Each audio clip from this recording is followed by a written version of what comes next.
Hey, welcome to the Curious Native Podcast. I'm your host, Pt.1, and today,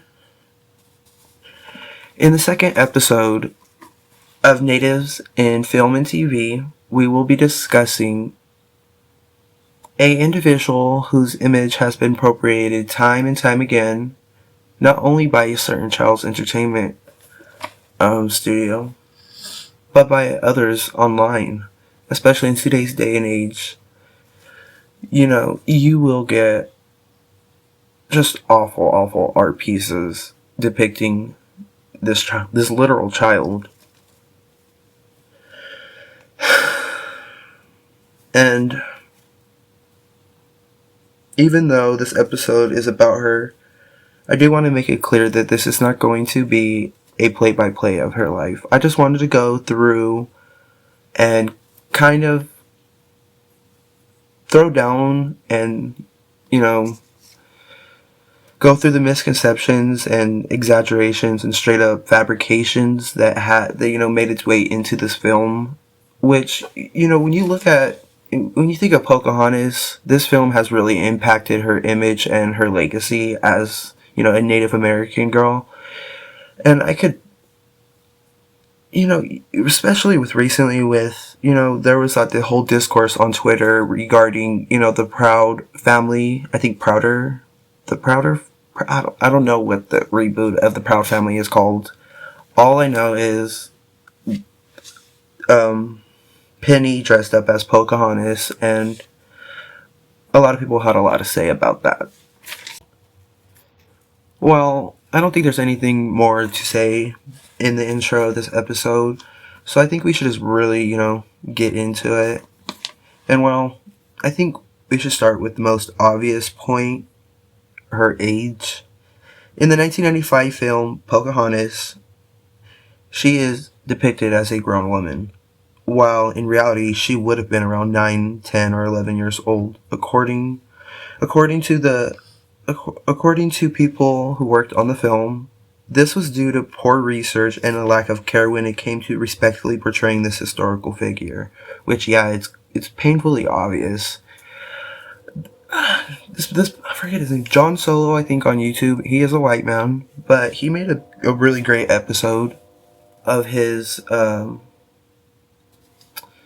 forget what his series is actually called. I'll leave a link in the description if you guys want to go watch it, but he goes through a lot of the things I'm going to be kind of talking about today. But one of the things I really appreciated about his YouTube video specifically is the amount of detail he goes into, specifically talking about the historical characters that, were made in the film. Specifically, like the person who was running Jamestown in the film, that individual was real, but he wasn't the one there. That guy was a massive loser, IRL, and he would not be able to get to the point in the film where he's running an entire colony. That is just not going to happen. In my opinion, ignorance and racism is to blame for it. Indigenous children are always being exploited by the media, so what other conclusion can you really come to when you think about the Pocahontas film? The other thing I specifically wanted to talk about, I'm going to do another part to this episode to make it clear. If this episode seems like it might be a little short, it's because I'm going to do a second part. I want to go into specifically, each part in the films. But right now, I just want to go through some of the things that, what do people think? Oh yeah, Pocahontas and John Smith were in love. Or, just even their meeting, which is what we're going to get into next. Secondly, the meeting of John Smith and Pocahontas. In the film, they meet pretty much instantly as soon as John Smith arrives in North America, when in reality, John Smith would have had no contact with the Powhatan people, at least until a couple months into him, being in North America. And even then, that was only due to him being caught by Powhatan's brother sometime in the winter. And even then, the events depicted were either exaggerated or just straight up fabrications.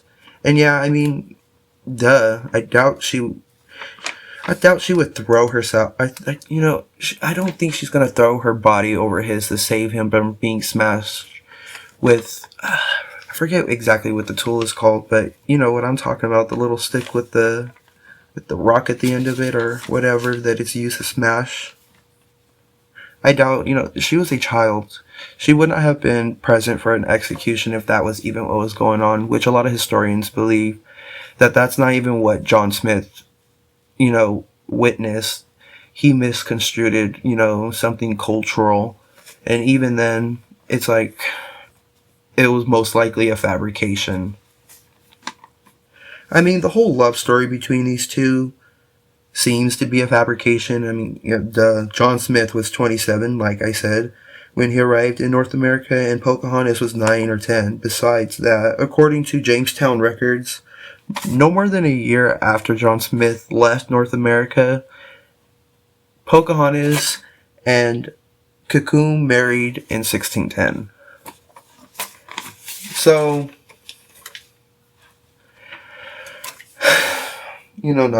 not to get a little shady or anything, but the fact that Disney ever thought it was okay to, one, depict her as a grown-ass woman and, make this whole story about Pocahontas a love story, which, I mean, she's not, especially when we get into the second part of this episode. I'm going to specifically, not only go into the detail in the movie and kind of point out exactly, like, little details that are wrong, but I'm going to get into, her death and, there's a lot of disputes over exactly how she died. I mean, if you don't want to go and watch the second episode when it comes out in the next couple of days, that's 100% fine. So I'll just say, what I personally think from the research I have done. I believe she was poisoned, especially since she died pretty instantaneously after she ate, But, I'll get more into detail into that in the second episode. For this was just me wanting to point out, the fact that this movie was not only culturally disrespectful, but just straight up nasty. This is a child who got, turned into a grown woman for the sake of, this children's entertainment studio making money. And then, you could go to Disneyland and you can see Pocahontas is walking around. Disney, even after saying that, their depiction of her was not accurate, and that they did not take the time and care to do the proper research for this movie, still to this day depicts her in films and TV, and like I said, at Disneyland, at Disney World. I mean, like I mentioned earlier, the whole thing with the Proud family, they recently, I think it was the Wreck-It Ralph sequel, she was in that. They just don't understand when to stop. Well, anyways, I'm gonna stop this episode here. If you're interested in, listening to more, the sequel will be out in a couple of days. It's just this episode, I believe is gonna, deserve its time and care, and it's gonna need more time than what I could give in just a single episode. I do not have the actual space on my laptop or my phone to, record a whole hour-long episode. I wish I did. I wish I could, but that's unfortunately not possible at this moment. But if you're interested in, supporting this podcast, please subscribe and like and share. This is a passion project, and it is a, native ran podcast. It would mean a lot. So, thank you for listening, and I'll see you in the next one.